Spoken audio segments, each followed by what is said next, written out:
Contar um pouquinho dessa história aí, como que você chegou no meio ocultista aí. Ótimo. Como eu cheguei no meio ocultista? Eu até perguntei pro Felipe como... Você pode começar da infância, da barriga da sua mãe. Ótimo, então é lá mesmo. Então, até perguntei pro Felipe como ele me encontrou, porque eu curto bastante o meio ocultista. Dediquei praticamente toda a minha vida a isto. Porém, ainda tenho muitas reservas com relação a ordens e tal, aquela coisa toda. Porém, tenho alunos de diversas ordens, Umbanda, Quimbanda, entre outros. Galera também da maçonaria já veio fazer parte do ensino, aprender um pouco com a gente. Então, fico feliz e respeito todas. Porém, digamos que o meu caminho ele foi um tanto quanto solitário. Eu nasci no dia 2 de fevereiro 1986, dia de Iemanjá. O meu pai, ele é natural de Minas Gerais e foi contemporâneo de Chico Xavier e de família espírita. E, consequentemente, ele se dedicou muito ao espiritismo, aquela coisa toda. Porém, ele sempre tinha um pé no ocultismo, sempre buscando algo a mais daquilo que a filosofia espírita apresenta. Logo ele se mudou para o Goiás e conheceu a minha mãe evangélica, e o meu pai, ele já era ocultista. Ele foi um alquimista, bruxo, feiticeiro, tinha uma mediunidade muito forte. Então, dessa mistura, digamos que eu peguei um pouco de cada, puxei mais para o meu pai, mas eu tenho uma pegada muito forte com relação à Bíblia, aos evangelhos, fazendo toda uma associação ao luciferianismo, à demonolatria, e é algo bem bacana. Então a galera me vê na internet, vem procurar um curso, vem aprender a demonolatria, vem aprender aí a escola de mistérios, curso de magia sexual, voodoo, magia de bonecos, e quando chega no nosso curso, que é o nosso carro-chefe hoje, que é a escola de mistérios, a primeira coisa é comprar uma Bíblia. E muitas é obrigação comprar uma Bíblia. Tem uma Bíblia. Se assustando. A galera vai e se assusta. Mas eu vim por causa do luciferianismo, por conta disso, daquilo.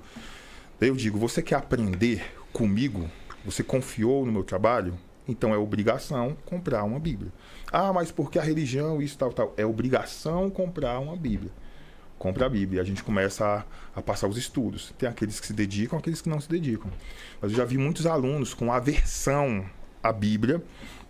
Porque eu aprendi tudo diferente, tal, tudo. Beleza, tá querendo aprender comigo. Então, a galera vem, passa alguns meses e começa a ter ali uma expansão consciencial com relação ao que é a Bíblia. Na minha visão, o maior livro de ocultismo do mundo. Então, eu trago essa energia voltada para o Evangelho e trago a energia também do meu pai voltado para a bruxaria. A minha mãe era evangélica, porém tinha uma mediunidade muito aflorada, muito forte ali, e o meu pai, esse bruxo. Então, nasci no dia 2 de fevereiro, dia de Iemanjá, e o meu parto foi feito em casa por uma bruxa, uma macumbeira da cidade, chamada Divina. Foi lá, fez o meu parto, tal, tudo, e saindo dali, o primeiro ato foi já, segundo minha mãe, estender a minha mão para o meu pai, onde a nossa conexão ela é bem profunda. Dito isto, o meu pai sempre passava ensinamentos ocultos pra gente, só porque ele passava fragmentos. Todo dia, às 8 horas da noite, tínhamos o Evangelho no Lar. Esse Evangelho no Lar era baseado no Evangelho conforme o Espiritismo. Sim. Tá? Então a gente parava e desligava tudo, TV e tal, aquela coisa toda. Na época não tinha internet ainda, não que eu seja tão velho assim. Então desligava tudo, íamos para o Evangelho no Lar. E minha mãe acompanhando, mesmo sendo evangélica, ela tinha que acompanhar aquilo ali. E aí sentavam todos os nossos irmãos ali e tal, 5 irmãos, e meu pai passava todos os princípios da moral, do perdão e tal, essas coisas básicas com relação ao Evangelho. E uma parte final ele abria para curiosidades, onde ele falava algo um pouco mais profundo, e abria também para perguntas. E quando ele fazia isso, sempre eu era, assim, eu era o filho que mais apanhava. Eu apanhava 3 vezes por dia. Você era o mais novo? Não, eu sou... A minha irmã é mais nova, temos 5, minha irmã é mais nova e logo sou eu, o segundo mais novo. Então, eu era o que mais apanhava ali e tal, mas tinha uma curiosidade muito, muito grande. Então, sempre eu apresentava diversas perguntas para ele e ele vinha passando sobre a vida, sobre o universo, sobre as estrelas, sobre o motivo da vida, o motivo da morte, coisas que vão muito além dos princípios morais ali do Evangelho. E acontecia sempre algo muito interessante. A minha mãe, meu pai, ele desencarnou em 2006 e a partir daí eu assumi toda a biblioteca que ele tinha. Sim. E comecei a me aprofundar de alma no ocultismo. Me mantive muito tempo mesmo, muito tempo isolado, sem conexão alguma. Mas dali nasceu essa conexão. Algo muito interessante acontecia nesse evangelho no lar, que a minha mãe ela apagava. Quando meu pai ele começava a falar, ela já dormia, apagava. E ficava ali imóvel. Durante tudo que ele falava. Durante tudo. Durante todo o momento. Meu pai se chama Cleonde Afonso Silva, se chamava. E minha mãe se chama Ornalena de Santos Rodrigues. E daí minha mãe baiana, meu pai mineiro. A gente morando no estado do Goiás. Daí minha mãe apagava. Quando ela apagava, quando ele fazia a oração final e dava o amém. Quando dava o amém, a minha mãe voltava. Voltava. E olha só que curioso. A minha mãe, ela era evangélica. Porém, nunca foi uma evangélica bitolada. Porém, com a mediunidade extrema. Ao ponto de, por exemplo, Lorde Silva tá fazendo alguma coisa, sumir alguns dias, voltar e ela contar o que estava acontecendo e como estava acontecendo e com quem ele estava. Dedurando o rolê dele. Isso, total. Só porque quando terminava o evangelho, ela voltava.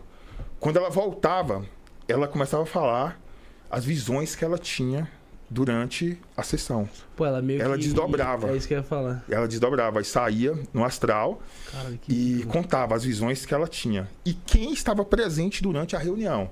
E eu não sei se vocês conhecem sobre o assunto sobre ufologia, origem cósmica e tal. Então ela trazia, em uma época que nós não tínhamos essa divulgação do conhecimento que tinha hoje, ela falava, olha, eu vi dois seres pequenos, assim, assado, beleza. Cabeça maior, olhos grandes, só porque ela falava de seres pela qual nós não tínhamos informação no momento. Por exemplo, ela falava dos seres felinos de Sírios. Eu vi seres aqui que pareciam com leão, assim, assado, os arcturianos, os pleiadianos. Então ela apresentava a galera que estava ali presente durante todo esse processo. E era fantástico. Então eu cresci com isso e o meu pai, ele tinha um laboratório de apometria, onde ele fazia os atendimentos dele, recebia as pessoas ali, trazia todas as informações, trabalhava também com algumas energias de cura, onde trouxe muita inspiração para mim. Os grandes mestres que influenciaram ele também me influenciam. E a galera saía de Brasília, em torno de Brasília, para ir lá para Lusiânia, em torno, ali fica 60 quilômetros de Brasília, para ter esse atendimento e tal, falar com ele. E o meu pai, ele pintava quadros esotéricos, sabe? Mas era através também da mediunidade, não? Através da mediunidade. Então, mandalas ele fazia. Isso, ele fazia mandalas e quadros representando outros mundos, sabe? Cara, era muito massa. Só que ele pintava rostos também, faces. E acontecia algo muito maravilhoso, muito incrível, até espantoso durante as sessões dele. Ele não cobrava por sessão, a galera vinha apresentar a causa, e quando a galera era beneficiada, abençoada, e se sentia com vontade de contribuir de alguma forma, ele apresentava os quadros dele para que pudesse ajudar ele de alguma forma. Mas o que acontece? Ele pegava uma folha em branco e você ia apresentar a sua causa, por exemplo. E ali você estava falando, ele não te perguntava nada, você está contando o que está acontecendo contigo. E ele começava a rabiscar. Rabiscava, desenhando. E de repente ele parava. Quando ele parava, ele mostrava a folha para ti. Falava, Felipe, quem é essa pessoa? Cara, era muito louco. Uma época que não tinha internet, não tinha nada. Nada. Hoje até com internet seria difícil fazer isso aí. Eu falava assim, cara, eu ficava espantado. Porque sempre, 100% das vezes, era um ente querido desencarnado. E seu pai nem imaginava quem era. Falava assim, é meu irmão que morreu, é minha mãe que morreu há tanto, é meu tio que morreu há tanto. E quando você confirmava, ele falava, pois é, sobre esse caso, ele está te orientando assim, assado.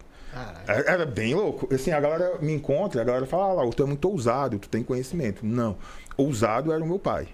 Ele tinha mais conhecimento, ele era muito ousado. E até hoje ele é a minha maior inspiração.